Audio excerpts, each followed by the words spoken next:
Question number 14 देखिए प्यारे बच्चों। और क्वेश्चन नंबर 14 ये कहा है कि हमें घटनाएं दे रखी हैं। पी ए बराबर 3/5 दी हुई है, पी बी बराबर 1/5 दी हुई है।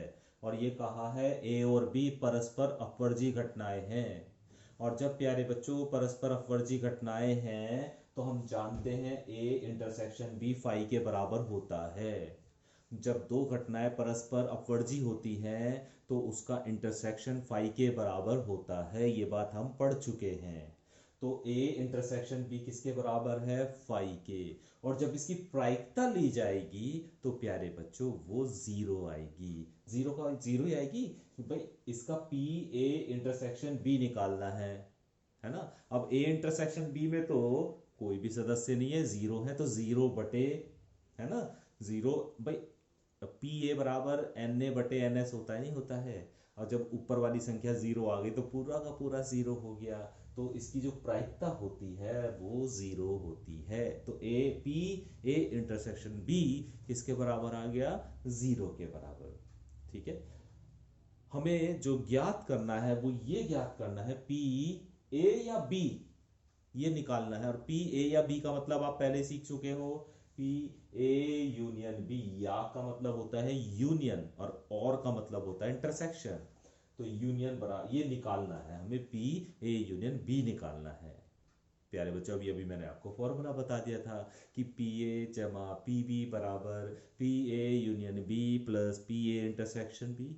उसकी सहायता से पी ए यूनियन बी निकालना है। तो पी ए यूनियन बी बराबर होगा पी ए जमा P B minus P A intersection B. ठीक है। इसकी वैल्यू आपको पता है 3/5, पी बी की वैल्यू पता है 1/5, इसकी वैल्यू आपको पता है 0। दोनों को हल करो तो आ गया 4/5। ये इसका सॉल्यूशन हो गया। ठीक है। अभी क्वेश्चन नंबर 15 देखते हैं। यहां पर दो घटनाएं दे रखी हैं ई और एफ। जहां पर ई घटना के घटित होने की प्रायिकता पी ई 1/4 दी हुई है। एफ घटना के घटित होने की प्रायिकता पी एफ 1/2 दी गई है। और हमसे निकलवाया है पहला पार्ट, पी ई और एफ बराबर 1/8 दी हुई है। सॉरी, पी ई और एफ हमें दी हुई है 1/8। और का मतलब क्या होता है? इंटरसेक्शन होता है ना। तो पी ई इंटरसेक्शन एफ बराबर 1/8। फिर प्यारे बच्चों इस फॉर्मूला का यूज करना है। अभी फिर हमें ई यूनियन एफ निकालना है। पी, तो फॉर्मूले का हमने यूज किया पीई जमा P F minus P E intersection F बराबर पी ई यूनियन एफ। तो पी ई यूनियन एफ ही निकालना है आपको।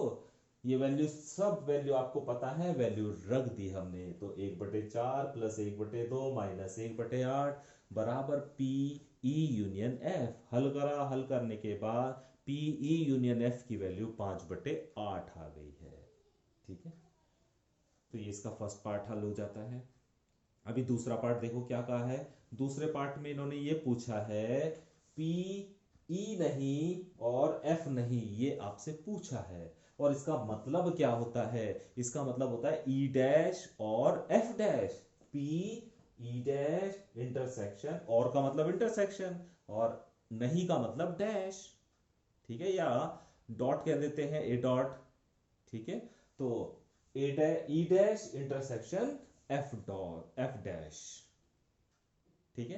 तो अभी याद रखेंगे डिमॉर्गन प्रमेय की सहायता से प्यारे बच्चों इसका भी फॉर्मूला होता है कि P E dash intersection F dash को हम लिख सकते हैं पी ई यूनियन एफ का dash. P E union F का डैश। ठीक है। और इसका मतलब होता है, जैसे भी मैंने आपको बताया था, पी ए डैश का मतलब होता है, क्वेश्चन नंबर 9 में सीखा था आपने, पी ए डैश का मतलब होता है 1 माइनस पी ए। इसी तरह इसका मतलब आ जाएगा 1 minus P E union F. 1 minus P E union F. ई यूनियन एफ की वैल्यू आप निकाल चुके हो 5/8। तो 1 माइनस 5/8 तो 3/8 आ जाएगा। ये इसका सॉल्यूशन हो जाएगा। ठीक है। तो प्यारे बच्चों, आप इस एक्सरसाइज में इससे संबंधित 16वां क्वेश्चन, 17वां क्वेश्चन, आप स्वयं करेंगे। ठीक है, इस एक्सरसाइज में बस इतने ही आप क्वेश्चन कर लीजिएगा। बल्कि मैं तो कहता हूं कि इस चैप्टर में भी विविध प्रश्नावली में जो क्वेश्चन आपको अच्छे से समझ में आ जाए, जो क्वेश्चन हमने अभी तक करे हैं 16.1 से 16.3 तक, और उनमें से समझकर आप एक्सरसाइज इसकी जो विविध प्रश्नावली है उनमें से अगर कुछ क्वेश्चन आप करना चाहें तो उन क्वेश्चन को आप स्वयं कर सकते हैं। तो मुझे इस चैप्टर में प्यारे बच्चों इतना ही बताना था।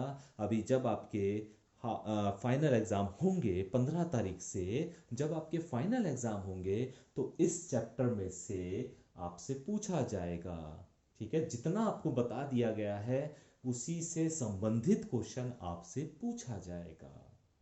तो आज हम इस चैप्टर को समाप्त कर रहे हैं प्यारे बच्चों।